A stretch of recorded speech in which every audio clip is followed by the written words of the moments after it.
So we had 5 rockets shot going 8,500 miles an hour, and all 5 rockets were knocked down to the ground.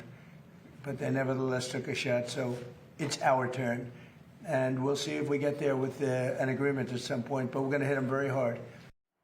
President Trump, moments ago, speaking in the Oval Office, saying that the United States is ready to unleash on Iran after the launch of multiple ballistic missiles at U.S. troops that are based in Jordan. Now, the Pentagon says that every missile was intercepted. There were no American casualties.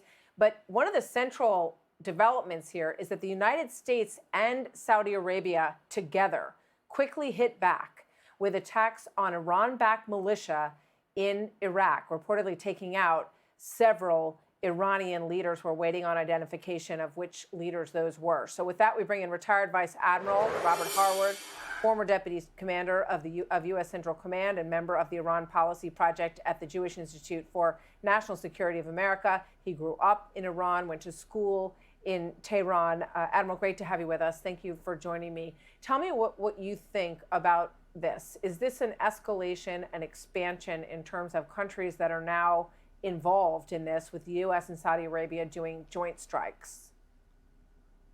Without a doubt, Martha, you're seeing the pressure build on Iran on all fronts. Not only was Saudi participating in this attack, but you're also seeing up in Lebanon, you see the Lebanese government making an agreement with Israel to undermine and try to get rid of Hezbollah. You're seeing the British willing to contribute ships to the blockade. You're seeing other countries willing to go after the Houthis. So the pressure is building tremendously in Iran. And you're starting to see some of the breaking points there. In the executions in Isfahan yesterday, the people came out to protest and they had to shoot them down to prevent them from overwhelming the execution team.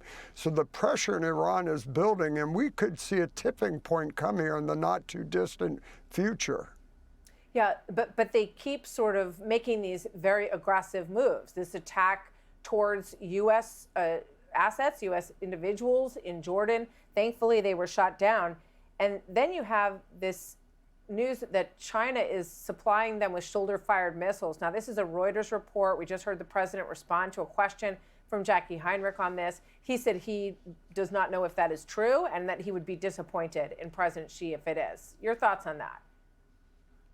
On both of them, they have to show they have some power left, so they've got to shoot missiles. Now, they're very specific. They shoot where they can have the most impact. They shoot quickly, so we can't respond and take out their missiles and drones. So they've got to show they have something left, and that's all they've got left. And back to China. Look, Iran is directly in China's sphere of influence. They get a lot of their oil from there at a discounted price that they can't get on the open market. Aside from that, Iran is an authoritative, repressive government that undermines the West just like China and Russia do. So in both those regards, it illustrates how important Iran is to China.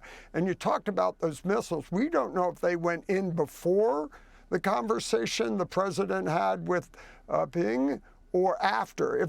And you have to assume they could have been supplying them all along, but it illustrates how important those landlines are, the ability to move stuff into Iran through the landlines. So shutting down those landlines should be on the president's agenda.